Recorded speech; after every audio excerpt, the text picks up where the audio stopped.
Hey there, I'm Cameron Kurtz, and welcome to Improv Storytime with Cameron! So, this is Improv Storytime with Cameron, where I make up a story just off the top of my head. This isn't scripted or anything, and to be honest, I've kind of had one of those days that leaves you just exhausted and kind of empty up there. So this might get interesting or boring, depending on absolutely nothing. Okay, so let me think.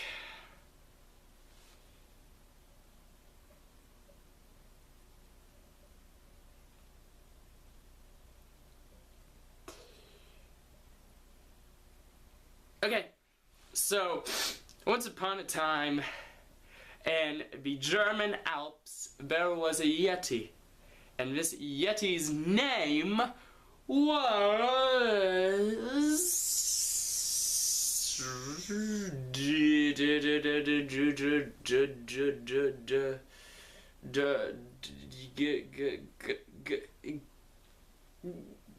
Gross Einhorn. Gross Einhorn was his name. Now, Gross Einhorn was a very lonely Yeti, as he lived up in the German Alps, and not lots of people went up there, and even when they did, they were scared of Yetis, because most people are scared of Yetis. So, Gross Einhorn was very lonely, and he was looking for a friend. Gross Einhorn liked to do things like, lift weights, run track, knit, and eventually slaughter people. And by eventually, I mean sometimes. It was like a casual thing on Saturdays, you know. And but I mean, Yetis gotta eat, and there's not much to eat in the Alps. He kind of ran out of the animals. So anyway, enough about why he kills people. That's not what the story's about. So anyway, Gross Einhorn was a very lonely but fit and big and strong Yeti. But he was very lonely, and it was becoming Christmas time, and all Gross Einhorn really wanted for Christmas was a friend, some companionship. So what did he do? Obviously, he wrote a letter to the Soviet Union, asking if they could possibly spare one of their biggest men to come and live with him, and maybe just try and play cards with him, or checkers with him, or something one day. Yeah, he never got a reply, probably because he didn't write in English. He wrote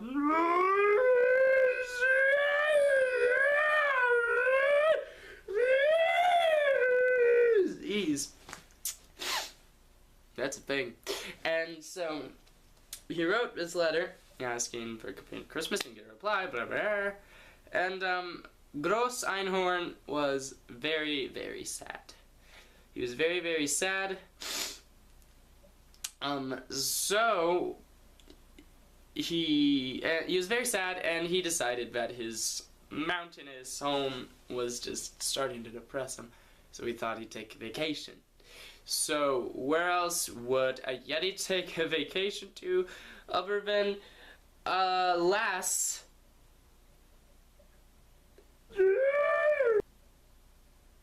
Wyoming? And he went to Wyoming, decided he didn't like it there. So then he went to New Mexico, decided he didn't like it there, wondered why he was wandering all throughout America. So he went to Canada.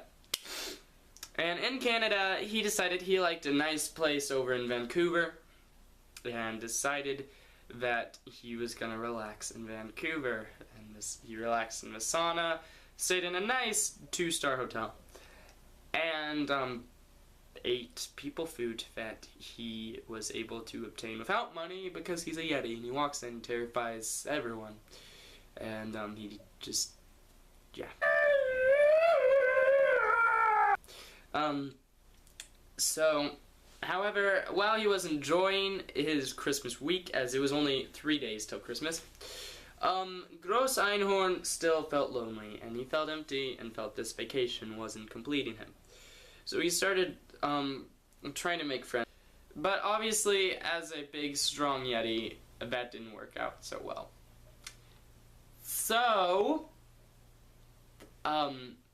he was still very lonely. 2 days to Christmas came by. He went to the country club. Nothing. Then on Christmas Eve, lo and behold, this thing comes out of space. It looks big and gray and has a big blue light at the end and a satellite dish at the top sometimes, not in this case. And he saw it coming from outer space just down towards a place, a coffee house. And he went down there and found this spaceship is what it was. And outside of the spaceship walked a big brown furry thing that looked just like him, only brown and furry and only the same amount of hair and size. And so Gross Einhorn walked up to him and went, or whatever he does. And the other hairy man responded,